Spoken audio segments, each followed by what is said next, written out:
De novembro de 1501, Américo Vespúcio singrou pela primeira vez as águas da Baía de Todos os Santos, de Quirimorê, onde já estavam aqui os seus primeiros habitantes, os índios Tupinambá, desbravando novas terras, conhecendo novos mundos.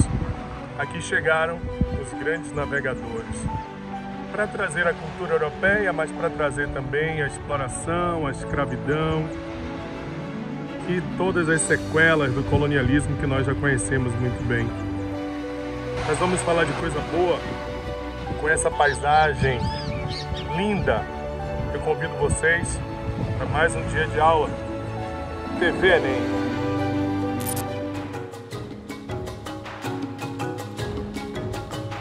Oi, gente, tudo bem com vocês? Tudo tranquilo? Sejam todos muito bem-vindos a mais uma aula de física. Eu sou o Tomás e hoje a gente vai falar sobre os processos de propagação do calor. Vamos lá? Gente, o calor, ele sempre vai se propagar dos pontos de maior temperatura para os pontos de menor temperatura. De modo espontâneo, o calor se propaga dos pontos de maior temperatura para os de menor. Dito isso, a gente percebe que existem três formas de propagação do calor. O calor pode se propagar por condução, por convecção e por irradiação. O primeiro processo que a gente vai estudar é justamente a condução térmica. Tá? Forma de propagação do calor em que a energia térmica passa de partícula para partícula do meio, sem que estas partículas sejam deslocadas. Então, vamos imaginar que temos uma barra metálica. Tá? E eu coloco uma das extremidades dessa barra metálica em contato com uma fonte térmica. Ora, gente, quanto mais próximo da fonte térmica, maior vai ser a temperatura dessa barra. E quanto mais afastado da fonte térmica, da fonte de calor, menor vai ser a temperatura. Então aqui, ó, perto da chama, a gente vai ter uma maior temperatura. Quanto mais afastado, menor a temperatura. Então, o que acontece na verdade? Essa chama cede calor à barra metálica. Ao ceder calor, a temperatura da barra aumenta a agitação das partículas. Essas partículas mais agitadas começam a vibrar mais intensamente e começam a ocorrer colisões dessas partículas com as partículas vizinhas. E durante esses choques vai ocorrer a transferência de energia térmica. Olha o que eu falei, a energia vai passando de partícula para partícula. Gente, na condução as partículas não se deslocam. É a energia térmica que passa de uma partícula para outra. Tá tranquilo? Então vamos lá.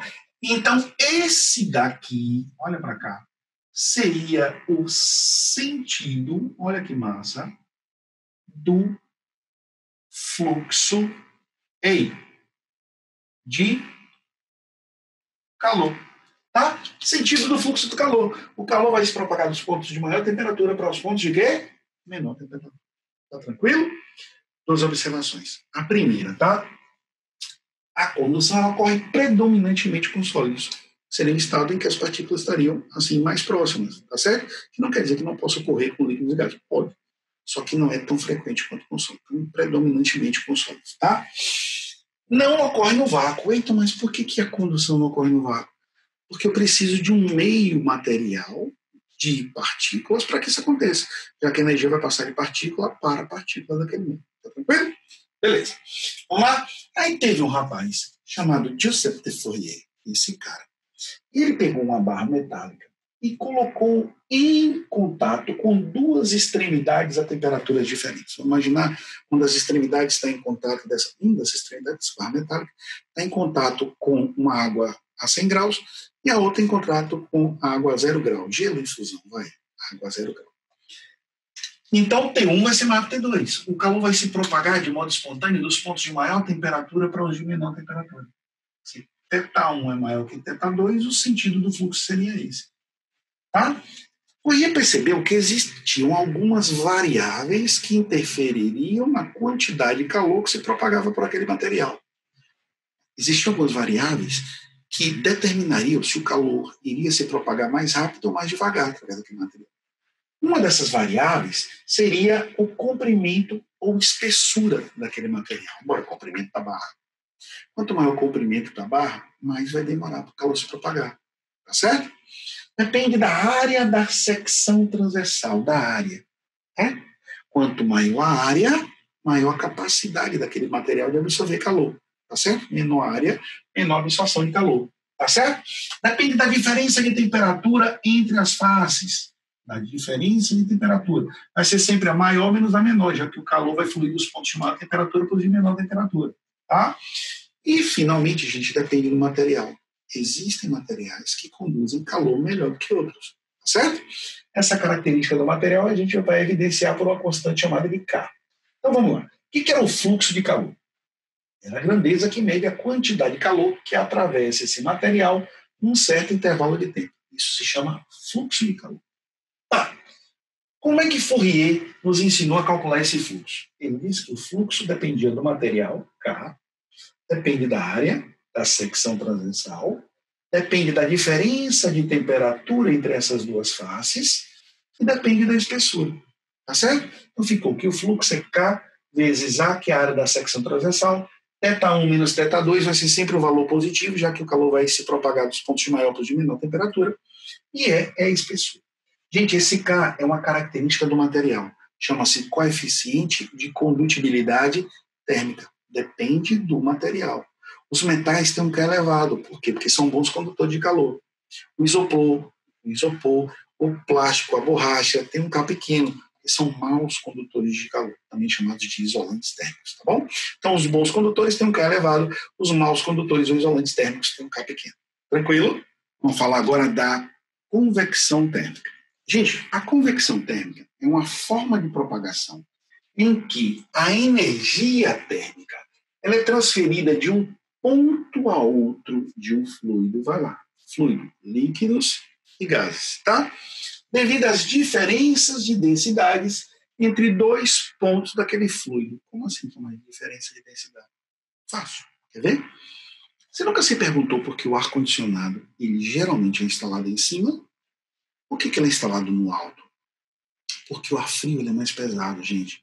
Aí essa massa de ar frio mais pesada desce, desloca essa massa de ar quente que está aqui, ó, próximo da gente, sobe, o ar frio desce, o ar quente sobe. Tá? Gerando as chamadas correntes de convecção.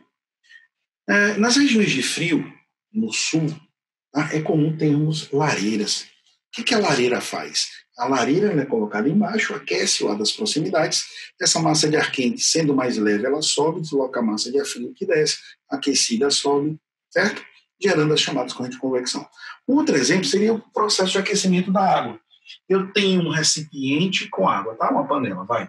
Aí eu utilizo de uma fonte térmica para aquecer o recipiente. O calor passa através do recipiente por condução. Lembra que você aprendeu que nos sólidos o calor propaga-se por condução? Então, o calor propaga-se através da panela por condução, aquece a água, tá, que está próximo da fonte de calor. Essa água quente é menos densa, gente, ela é mais leve.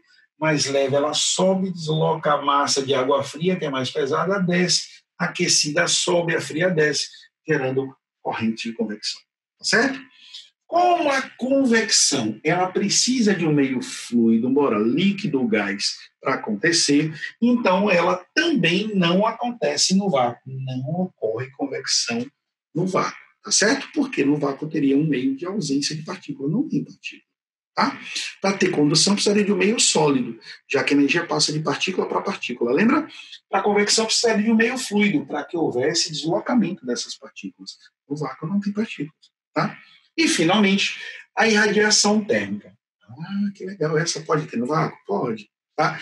Porque a irradiação é um processo de propagação do calor, em que a energia radiante ela se propaga no espaço através de ondas eletromagnéticas, sem que haja necessariamente a necessidade de um meio material para que isso aconteça.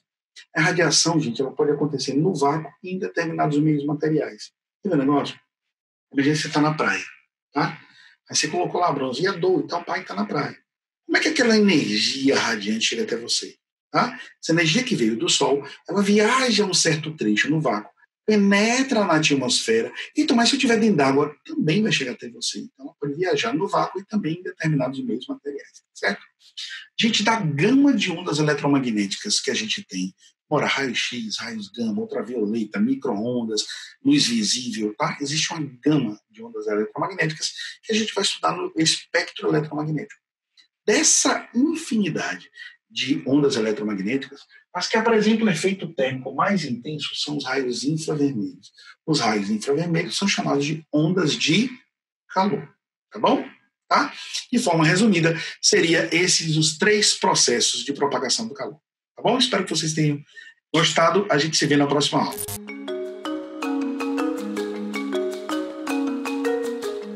Bom dia, meus alunos do 3º ano, tudo bem?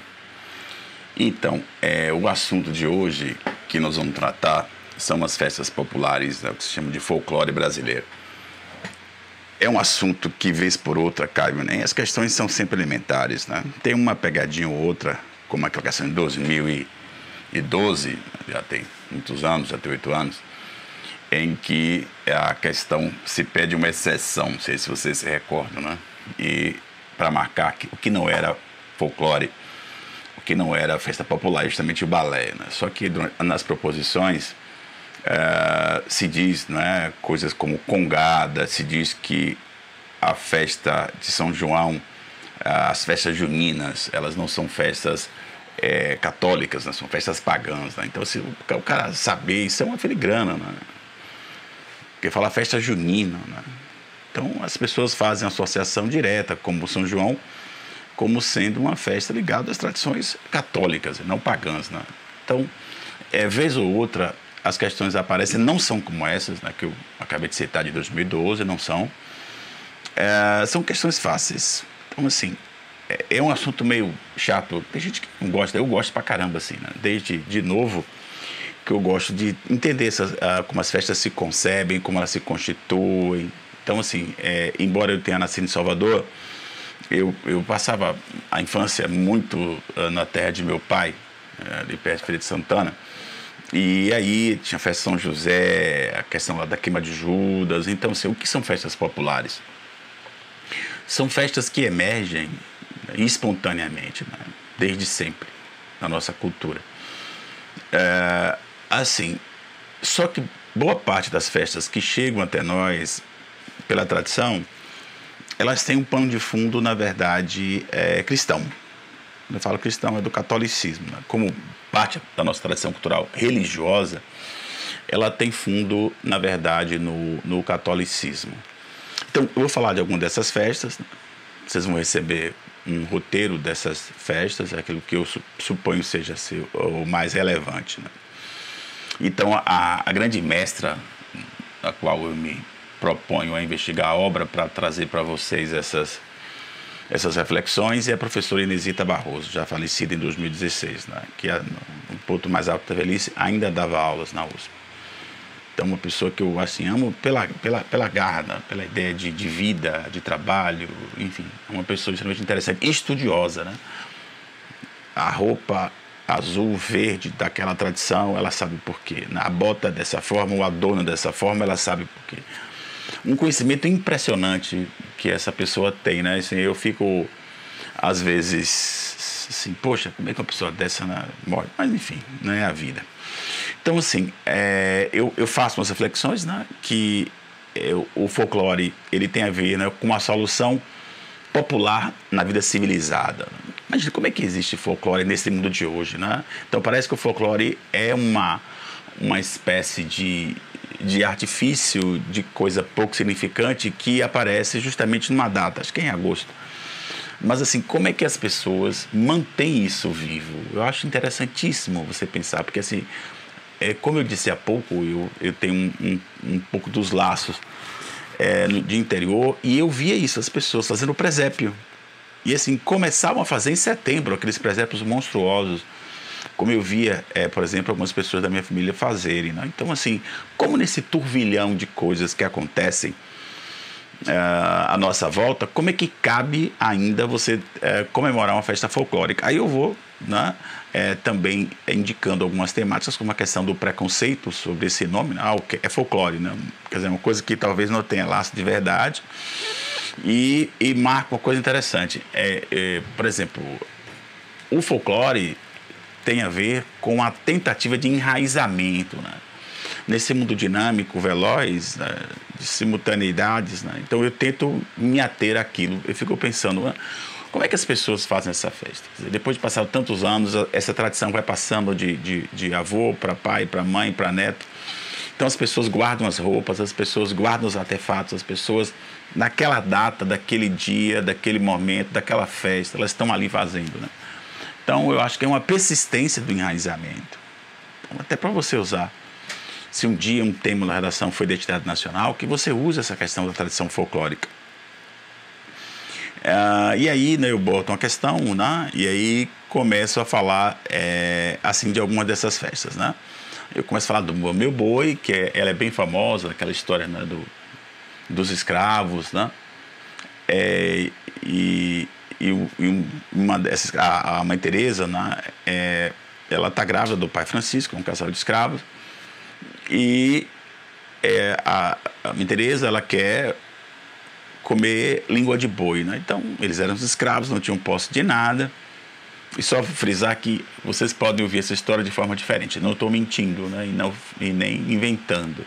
Isso tem várias versões, porque boa parte do folclore é tradição oral. Então, isso tem pouco registro escrito, pelo menos na origem. E aí, o pai Francisco, desesperado, né? Porque a mulher estava grávida e queria língua de boi, ele vai lá e mata o melhor boi da fazenda do senhor dele, né? Então, aquela confusão e tal. Quem foi que matou, aí ele acaba confessando, e aí ele tem que reviver o boi. Então são chamados pajés, pessoas que lideram festejos africanos, então para fazer reviver o boi. E tudo é uma trapaça, né? Assim, outros escravos estavam debaixo do couro do boi e fazendo aquela dança para dizer que o boi estava vivo. Então, assim, é uma espécie de forma de ridicularizar aqueles senhores opressores que maltratavam os escravos. Então é uma festa bacana. Hoje ela é muito forte no Maranhão e em algumas partes do Pará, essa tradição do Bom Meu Boi. Outra festa que eu gosto profundamente, né, que se comemora dia 6 de janeiro. Eu peguei essa festa ao vivo porque nessa época de janeiro, eu estava no interior, eu estava em São José, essa terra de meu pai. Então eu vi essa festa, a festa de reis, ou o reisado, né? É interessante. E ela tem esse sincretismo, né? Porque ao mesmo tempo que tinha essa festa de reis, se comemora, né, a chegada dos reis magos, né, até a visita ao nosso Senhor Jesus Cristo. E da mesma forma, os africanos faziam referência, na verdade, aos seus reis africanos, né? Então essa questão dessa hibridização, esse sincretismo, na verdade, que é muito forte. Então, assim, essa festa se manteve durante muito tempo. Hoje, ela caiu em desuso por conta da emersão de outras religiosidades no interior, né? Então, assim, porque nessa festa você chega na casa das pessoas, né, dizendo que nosso Senhor Jesus Cristo passou ali. E tem, dentro de uma espécie de manjedoura, tem umas certas imagens. E algumas religiões não cultuam imagens. E aí isso, de alguma forma, não é possível que essa festa aconteça em virtude da imersão de outras religiosidades no interior do Brasil, que cada vez é muito, muito forte. Uma outra festa interessante, que essa eu nunca vi, né, mas tem um amigo meu que é de uma cidade do interior de São Paulo, e lá é muito forte, né, a festa do Divino. Essa é uma festa, eu já vi em Cachoeira. É uma festa muito bonita, né? Então, inclusive, presos são libertados, né? Então, assim, conta a história da Rainha Isabel, né, que vê pai e filho se digladiando, né, por posse de terra lá em Portugal do século XIV. Então, ela faz uma promessa à Rainha Isabel, a Rainha Santa Isabel, que se os filhos dela, o filho e o marido dela, parassem de brigar de um contra o outro, exército contra exército, que todo ano ela faria uma festa em homenagem ao divino nosso Senhor Jesus Cristo, ao divino. E aí, e essa festa se perpetua há 700 anos, né? Então, é uma festa muito poderosa. A cavalhada também, né? Normalmente quem gosta de ver o Globo Rural, né, eu já vi algumas vezes lá a cavalhada. É uma festa bacana, né? Também tem uma tradição cristã, a história de uma de uma princesa e de um príncipe. A princesa é cristã e o príncipe, na verdade, é muçulmano.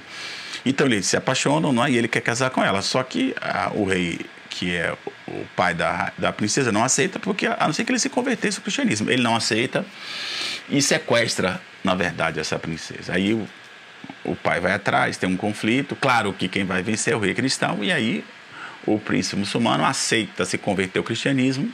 Claro que vai ser vencedor. E ao casamento. Mas assim, essa cavalhada, ela hoje não claro, assim como era antigamente. Não são duas parelhas de cavalos com seus cavaleiros, o azul e o vermelho, e aí eles vão se enfrentando. Só que eles usam uma seta, né, para a batalha é tirar uma argola de uma seta. E a festa se manteve. É uma festa bonita. Eu só vi em televisão, nunca vi pessoalmente. Então, assim, e essas festas, eu repito, são interessantes, essas festas folclóricas, porque marcam, assim, esse advento. Como é que um grupo de pessoas consegue manter essa tradição? Então, isso que eu acho bastante interessante, tá bom? Então, gente, eu vou postar essa aula e mais o roteiro que está em PowerPoint, tá bom? Então, tenham um bom dia.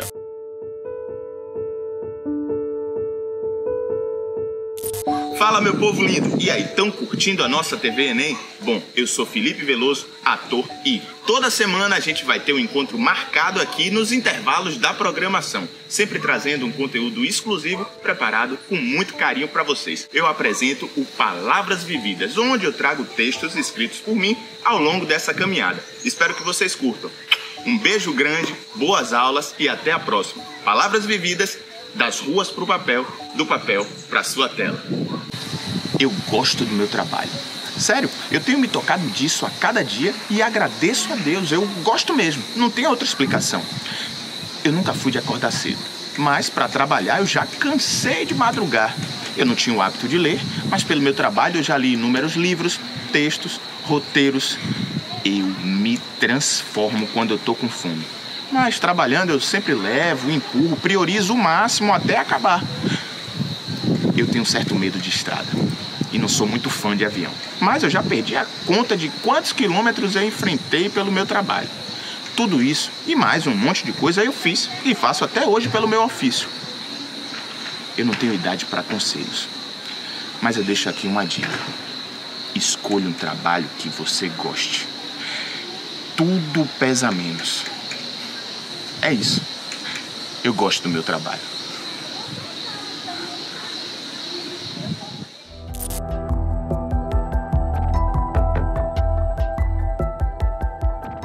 E aí, galera, tudo bem com vocês? Vamos lá para mais uma aula do professor Alan César, matemática do projeto TV Enem, onde hoje, pessoal, abordaremos resolução de questões da prova do Enem. Fique ligado. Valeu? Vamos lá? Gente, primeira questão, ele fala sobre o que, gente? Ponto de sustentação. Ele diz que o ponto de sustentação de uma ponta é 12 toneladas e foi dividido por 3. Então aqui, ó, 3 partes. Só que por igual, tá, gente? Por igual aqui e aqui. Só, como foi falado aí, no meio 60%. 60% de quê? Do total que é 12. Vamos tirar essa porcentagem, tranquilo? E depois você sabe quanto é para cada um aqui. Beleza? Mas vamos lá. 12 toneladas vezes 60%. Vou cortar aqui um zero. 12 vezes 6 daria 72, dividido por 10, 7,2. Então esse meio vai ficar com 7,2. Se você olha para as alternativas, já dava para matar. 7,2 só tem um canto, professor. Mas se eu quisesse continuar, se eu tenho 12 e tiro 7,2, o total sobrou quanto? 4,8, né? Esse menos esse. 4,8 distribuído para os dois que sobraram de forma igual. 2,4 para cá, 2,4 para cá. Questão tranquila da prova do Enem, certo? Matou tranquilo, né, gente? Vou apagar aqui para nós darmos sequência à questão. Segunda questão fala sobre o uso de material reciclável. Nas indústrias é absorvido algo que pode ser reciclado e é transformado em algum material. Sedas, cordas, não tecidos 46%, sedas, cordas 27%, tecidos e malhas 30%. Aqui. O que é que o Enem estava preocupado aí? Em pegar essas toneladas pegar o que pode ser usado para tecidos e malhas. Mas de onde vem o tecido de malha? Original, a parte original, a matéria bruta, vem do que? Da indústria têxtil, 37,8%. Então eu tenho duas porcentagens, concorda? Porcentagem de porcentagem, ou da porcentagem, é o produto das porcentagens, em cima de um valor total que ele deu. Você não pode somar aqui antes, já falamos isso em aula. Então seria o quê? 282 vezes 37,8 vezes 30%, aqui, porcento, né, gente? Porcentagem, posso cortar um zero aqui e aqui. No final você vai multiplicar esse vezes esse, dividir por 1000, ó, 100 vezes 10 mil. Vocês vão chegar a aproximadamente 31,9%, que arredondando 32%. Uma dica para essa questão, rapidinho. Na hora que estiver na prova do Enem, não faz de forma real como eu fiz, não. Arredonda esse valor para 38. Fica mais rápido o teu cálculo, até porque tu não tem lápis comum lá, beleza? Guardou aí? Letra C, galera. Já a terceira questão fala de altura de uma menina, uma pesquisa da OMS. Diz que a altura inicial durante 3 anos é 85, ó. E a altura quando chegar a 4 anos e 4 meses, 4 anos e 4 meses aqui, ó, galera. Você liga a curva P50, quando eu ligar aqui, eu vou chegar em 105. Então teria o que? A proporção matemática, 85 está para 105, assim como 100% não inicia com 100%, meu valor de referencial inicial, 100%, está para x. Meios extremos, 85, né, galera? X está para esse vezes esse, galera. 105 vezes 100, aumentar 2 zeros. Concorda que é dividir isso por isso? Vocês vão chegar aproximadamente a 123,5%. Mas ele não quer a taxa final, porque quanto aumentou? Se começamos com 100, que é meu valor inicial, que é 100, aumentou quanto? 23%, tranquilo? Você podia fazer de outro modo? Sim. Qual a diferença daqui para cá? 20. Então, 85 está para 100, 20 está para x. Você ia chegar aos 23,5% aproximadamente direto. Tanto faz, tá, gente? Eles querem saber quanto aumentou. Então, toma cuidado, né? Passando a questão, vocês têm aí letra A, beleza? Tranquilo? Então, você vai fazer a proporção de alturas com porcentagem, tá? Tranquilo? Apagando aqui, vamos à questão 4. Gente, a questão 4 fala sobre a taxa de colesterol, né, gente? Que fala que o ser humano estava com quanto? 280.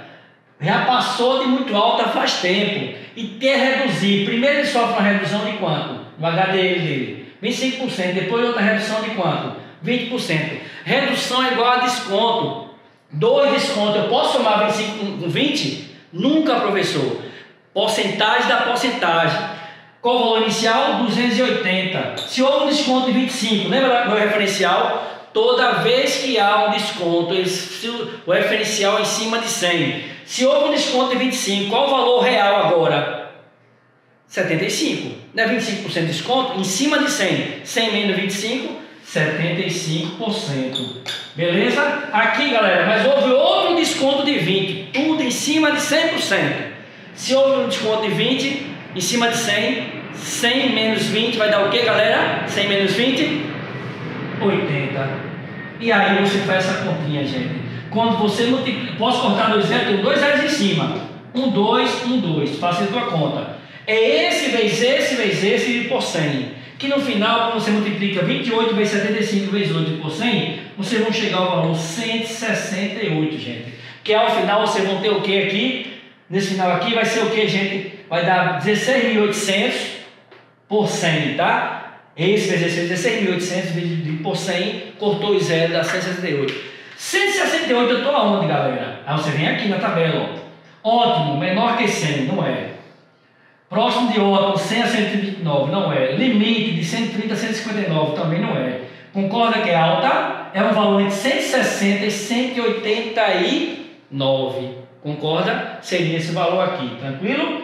Que no caso aqui, 168, a taxa passa a ser alta, mesmo com a redução de 25%, 25% e 20%. Professor, eu teria outro modo de calcular essa questão? Sim, nós vimos descontos. Foi 2 descontos? Se temos 2 descontos, galera, tem outro modo de calcular isso aí? Sim. Tem alunos que fazem o seguinte: ah, professor, eu prefiro pegar o 280 vezes 0,5 75, que é 75%, né? Depois que reduziu 25%. O que é revisão de 20 vai dar quanto, gente? 80%. Então, no caso, 0,8. E aí você vai chegar também a 168 quando fizer esses 3 produtos aqui. Beleza aí? Pode ser assim. Mas também tem um caminho da proporção um em cima da outra. Posso aplicar? Como, professor, essa proporção? Gente, primeiramente, 280 está para quanto? O que eu quero. Que é o valor inicial, galera? Valor inicial seria quanto? 75, aqui 100, né, galera? E aqui 75. E a partir daí, pá, você vai achar o primeiro X.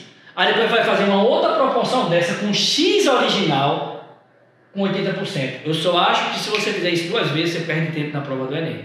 Beleza? Então, o melhor caminho é a primeira resolução que a gente fez. Qual é a primeira resolução? Pega o valor vezes 75, professor, porque e se fosse um aumento de 25, seria 280 vezes 125%, né, em cima de 100, mas se fosse também outro aumento de 20, 120, seria 280 vezes 125% vezes 120%.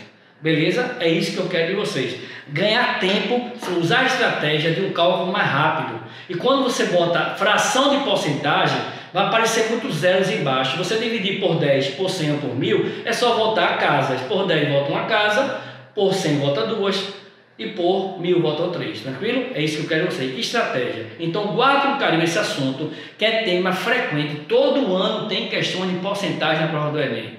É um dos temas que mais cai questões no Enem, certo? De forma muito objetiva, nesse caso aqui eram 2 porcentagens. Mas sempre se ligue, vou repetir, desconto em cima de 100, você não trabalha nos 25%, trabalha com o que sobra, que você já acha a resposta automaticamente. Você não trabalha em cima de 20% de desconto, trabalha o que sobra, em cima de 100, sobrou 80, beleza? E aqui eu termino com a frase de vocês de Albert Einstein: não tenho nenhum talento especial, apenas sou apaixonadamente curioso. Sejam curiosos, indaguem, perguntem, pensem, vá atrás dos seus sonhos, vá atrás das suas dúvidas, certo? Seja incessantemente pesquisador, certo? Nunca entre na zona de conforto. Estamos com vocês, tá? Um abraço, professor Alan César. Valeu!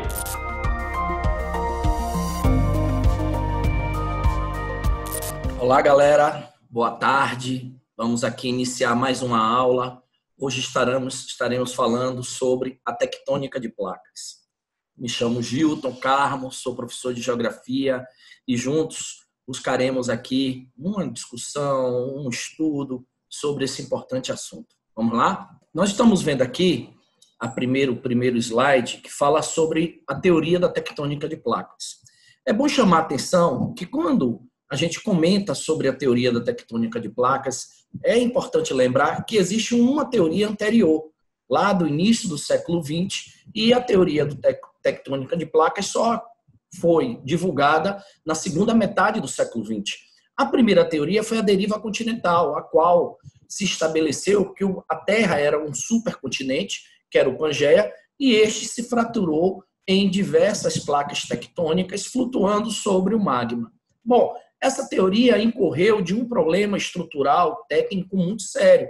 Ela não conseguiu responder qual a origem do movimento. Por que o movimento ocorre? Os movimentos que eu me refiro das placas tectônicas.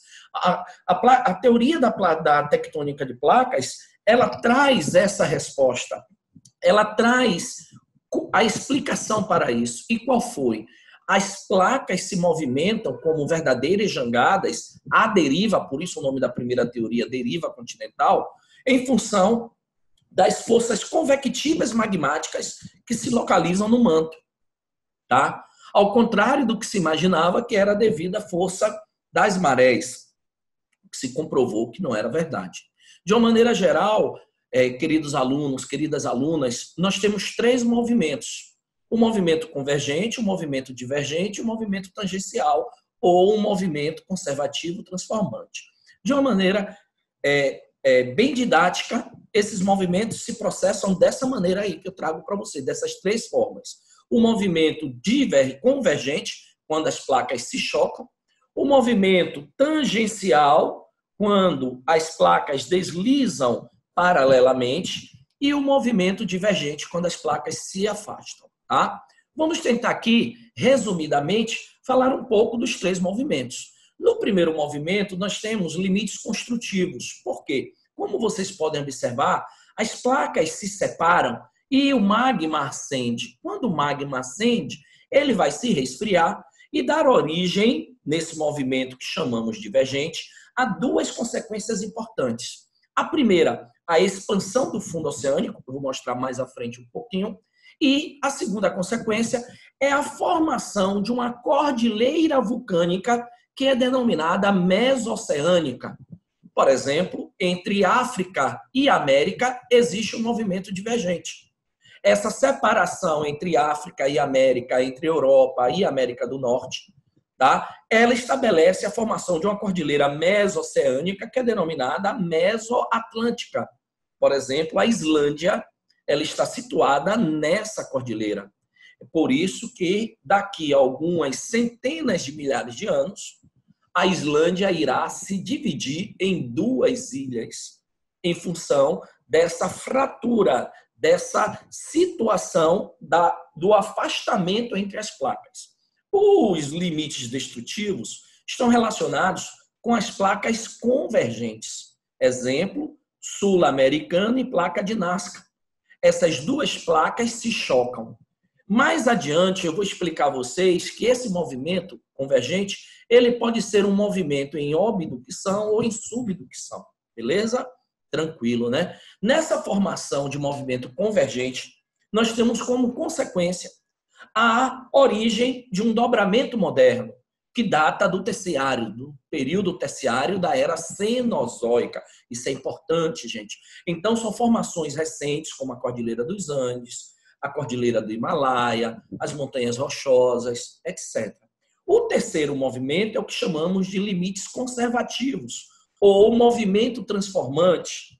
Esse movimento transformante é quando as placas se tangenciam lateralmente, elas deslizam uma próxima da outra. Exemplo, a placa norte-americana com a placa do Pacífico. Ali nós temos um movimento que é denominado movimento conservativo, de limites conservativos, e um movimento transformante ou tangencial.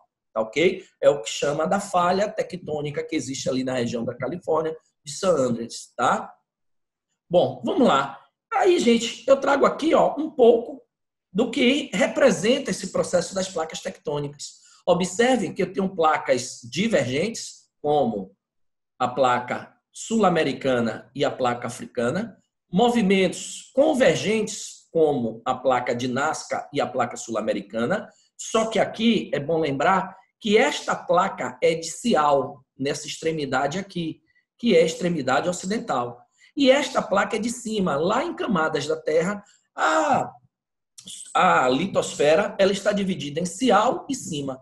Cial, silício e alumínio, é o relevo emerso que nós estamos pisando, e cima o silício e magnésio, que é o relevo oceânico. Então, quando isso acontece, 2 placas de densidades diferentes, nós temos a formação de uma zona de subducção. Já aqui, nós temos também um movimento convergente, só que um movimento entre 2 placas de cial, a placa eurasiática com a placa indogangética. Então, nessa área, eu vou ter um movimento de obducção. Vamos lá? Olhar o que é isso? Opa, aqui, deixa eu mostrar para vocês. Olha lá. Aqui, é um movimento de obducção, 2 placas com densidades iguais. Aqui é um movimento de subducção, uma placa mergulha sobre a outra. Como a densidade de cial é de 2,7 e a densidade de cima é 3, a placa de cima, silício e magnésio, mergulha sobre a placa de cial. O último movimento é o movimento tangencial, que nós estamos observando aqui, que é a região da Califórnia. A placa norte-americana, ela tem este movimento, e a placa do Pacífico, este movimento. Então, nós temos aqui a explicação na prática das 3 formas tectônicas existentes, ok?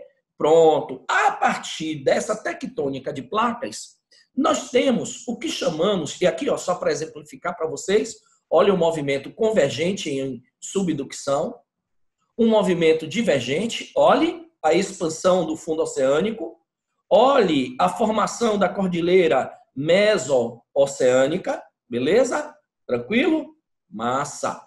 E aqui o último movimento, que é o movimento transformante, ok? Esse movimento tectônico gera, aqui ó, outro exemplo de um movimento tangencial. Uma para um lado, outra para o outro, ok? Esse, já falei aqui, esse movimento tectônico, ele gera o que chamamos de um processo tectônico que é denominado de tectonismo. O tectonismo é a consequência do processo de ação sísmica, que as ações sísmicas ou ondas sísmicas representam a reação ao movimento tectônico. Quando essas ondas se movimentam verticalmente, nós chamamos de epirogênese. Quando essas ondas se movimentam orogênese ou orogenética, nós falamos que elas se movimentam horizontalmente. Todo movimento epirogenético, não se esqueçam, por favor, queridos e queridas, todo movimento epirogenético gera fraturas no relevo. Agora, as fraturas podem ser em forma vamos lá, de duas maneiras. Eu tenho tectonismo em falha e o tectonismo em junta. Quando é que acontece o tectonismo em falha? Quando ocorre, desnível topográfico. Olha o desnivelamento das camadas. Esse bloco foi soerguido, ok? Exemplo, nossa cidade de Salvador. Salvador é uma cidade em forma de falha tectônica. A nossa topografia é em forma de falha, beleza? Então, nós temos uma falha. Para, assim, ampliarmos esta parte alta, os livros trazem, a geologia diz que o nome desse local é o Pilar. O nome já está dizendo alto, Pilar. A parte mais baixa é o que chamamos de Graben, ou fossa. E aqui é o plano de falha, ou escarpa, onde fica o Mercado Modelo, aqui no Graben, a Praça Municipal e o Elevador Lacerda. Esse pilar, ele é também chamado de host. Pronto. Em forma de junta, beleza, é fácil, mais fácil ainda, porque você tem o relevo fraturado, como o relevo se fraturou, mas não houve desnível topográfico. As camadas se mantêm no mesmo nível. Se quebrou, mas se manteve no mesmo nível. Para finalizar nossa aula, nós temos o tectonismo orogenético. Então, vamos revisar? O tectonismo epirogenético gera a fratura, porque é vertical. A fratura ela pode ser em forma de falha, quando ocorre o desnível topográfico, e pode ser em forma de junta, sem desnível topográfico. Mas em ambas, não se esqueçam, ocorreu a questão da fratura do relevo. Beleza? Tranquilo. E o tectonismo orogenético, Gilton? O tectonismo orogenético, ele se caracteriza pela propagação horizontal. Quando essa onda se propaga horizontalmente, olha o que é que ela vai gerar? Uma dobra.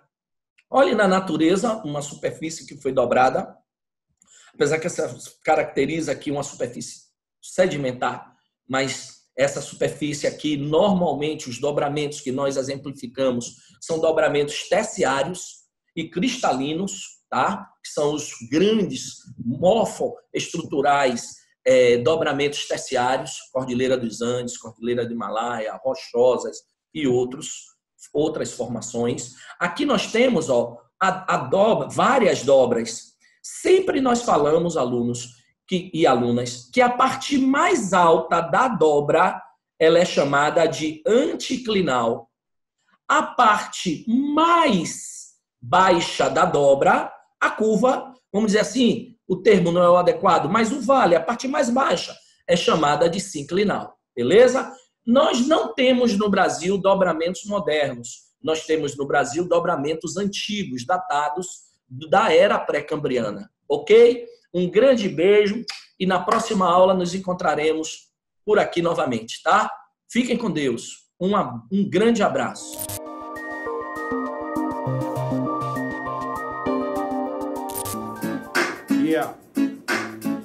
Essa daqui eu gravei com meu parceiro Saulo Fernandes. Deixei a voz dele no refrão pra gente cantar junto e tirar aquela onda, certo? E aí eu queria saber quem é que acerta, quem é que adivinha, quem é esse tal de Agenor que a gente tanto repete no refrão. Vamos lá com a gente então, assim, ó. Eu quero morrer de amor, gritar mais alto que qualquer torcedor. Meu coração acelera em qualquer alô, porque eu sou exagerado como um Agenor.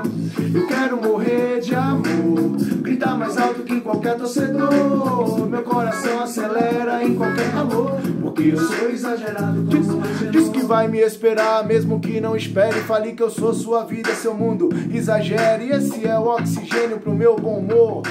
Viva o momento, seja ele como for, que o futuro não existe ainda. E sinceramente ele me desanima, porque eu posso ter tudo, mas posso não ter nada. Preciso de um passatempo nessa estrada, alguém que me elogie, que me conte uma piada, um refri, uma coxinha, uma empada, sei lá, a depender da fome é o melhor banquete. Eu tô com fome de vida, me atira nela sem colete. Tenta fazer eu me sentir o primeiro e diz que me quer por inteiro, vai. Tenta fazer eu me sentir o primeiro e diz que me quer por inteiro.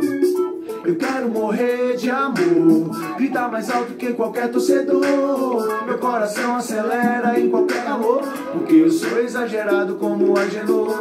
Eu quero morrer de amor, gritar mais alto que qualquer torcedor. Meu coração acelera em qualquer alô, porque eu sou exagerado como Agenor. Sou bom ator, eu finjo bem, mas meu olho não disfarça quando eu gosto de alguém.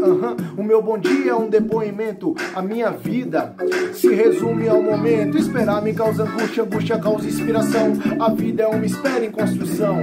Cada azulejo é um palco, cada palco uma situação. Eu sou refém da minha própria atuação.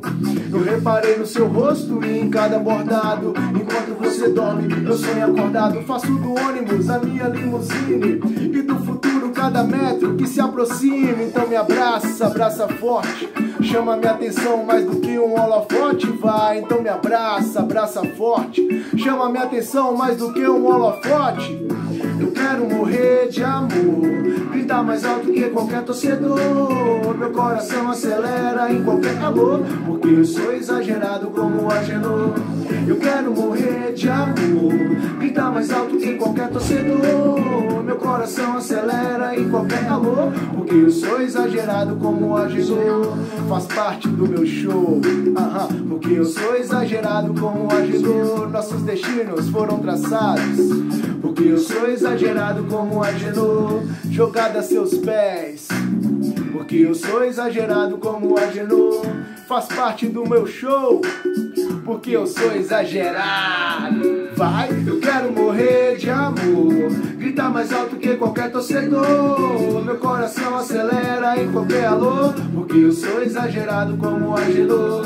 Eu quero morrer de amor, gritar mais alto que qualquer torcedor. Meu coração acelera em qualquer alô, porque eu sou exagerado como Agenor. Porque eu sou exagerado como Agenor. Porque eu sou exagerado como Agenor. Porque eu sou exagerado como Agenor. Porque eu sou exagerado.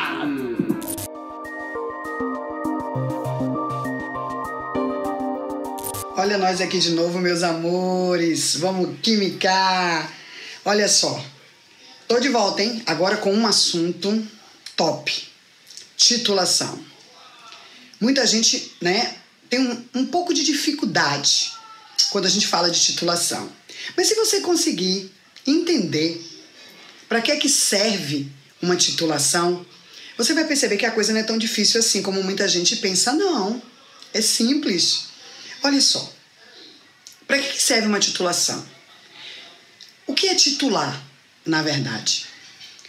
Titular é, numa linguagem simples, é você descobrir a concentração de soluto de um ácido ou de uma base a partir da concentração de uma outra substância. Como assim, professora? Por exemplo, digamos que você quer preparar uma reação. Aí você chega no laboratório, você precisa usar soda cáustica, NaOH, hidróxido de sódio. Só que para fazer essa reação, você precisa conhecer a concentração da base nessa solução, porque é uma mistura homogênea, não esquece. E aí, a substância está sem rótulo. O que é que você faz? Você escolhe um volume dessa base, qualquer volume que você quiser, né? Com o auxílio de uma pipeta, você escolhe um volume.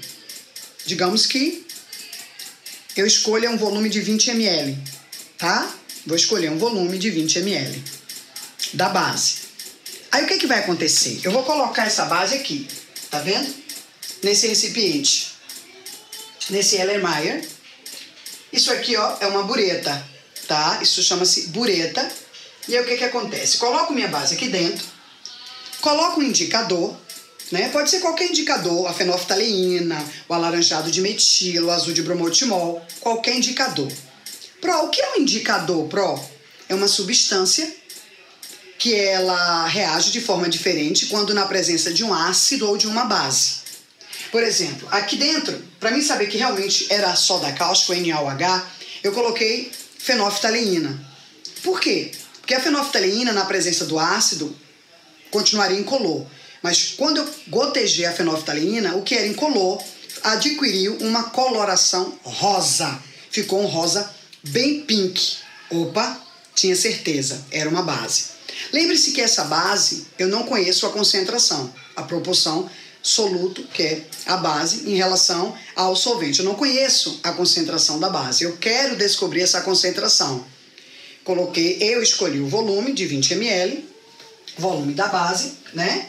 É um volume de 20 ml, tá vendo? Ó, volume da base, um volume de 20 ml, certo? É o volume da base.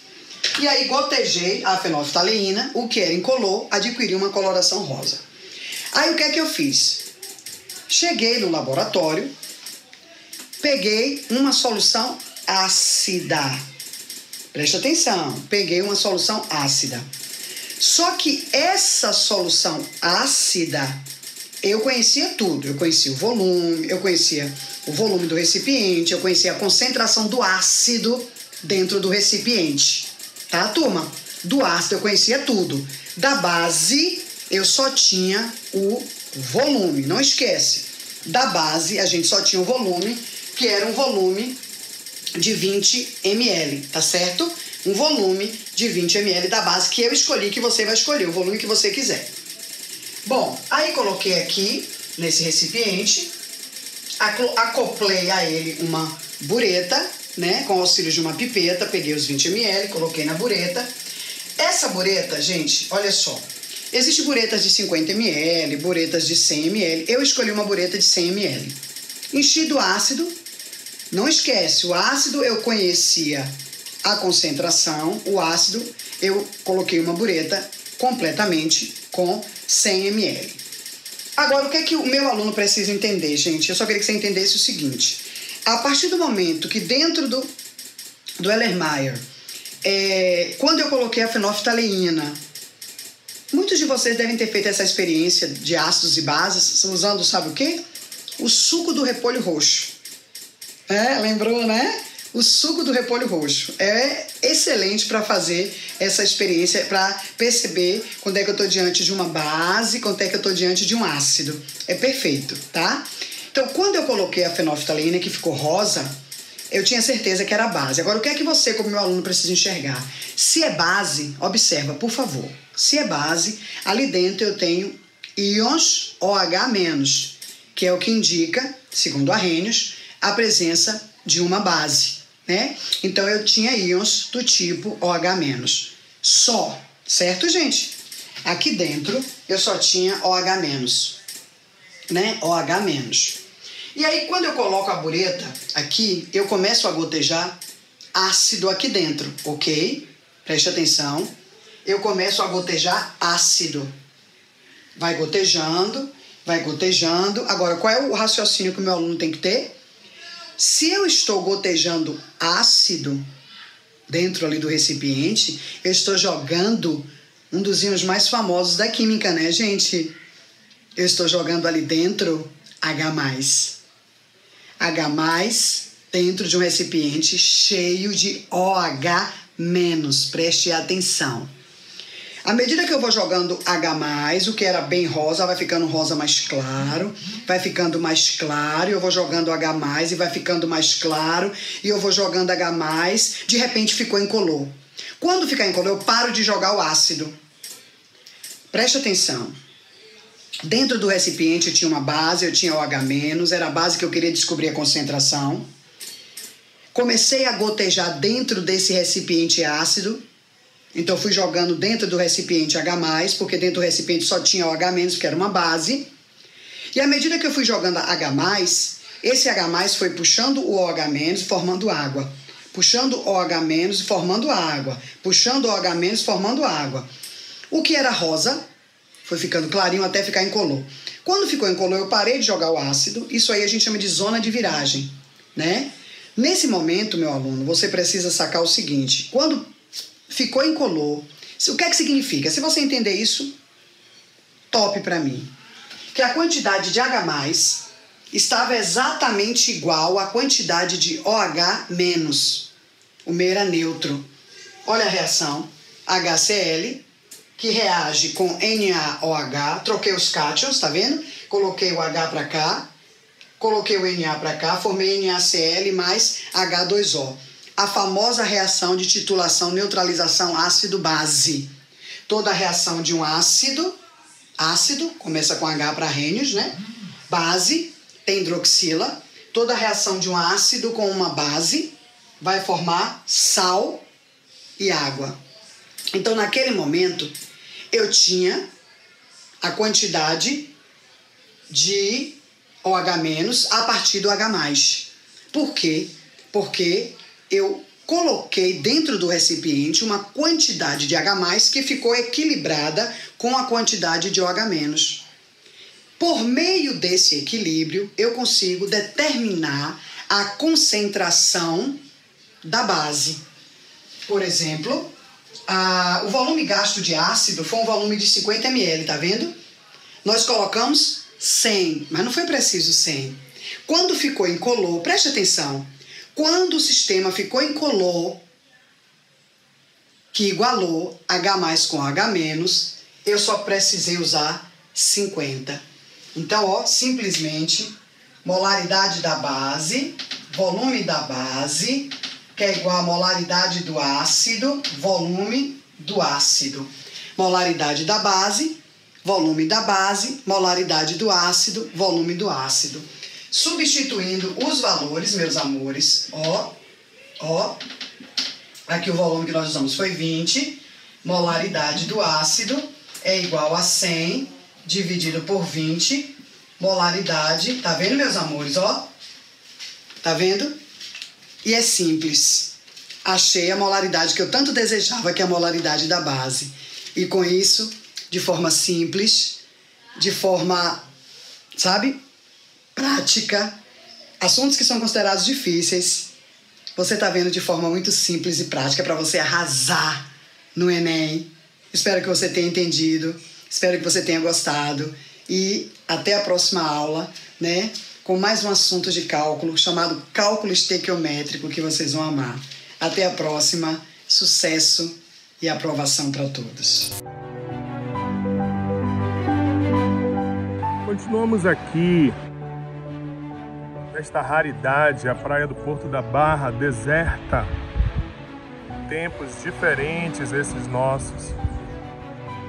Mas daqui também eu convido vocês a continuarem seguindo a gente nas redes sociais, @TV Enem no Instagram, no canal do Escritório do Pensamento no YouTube.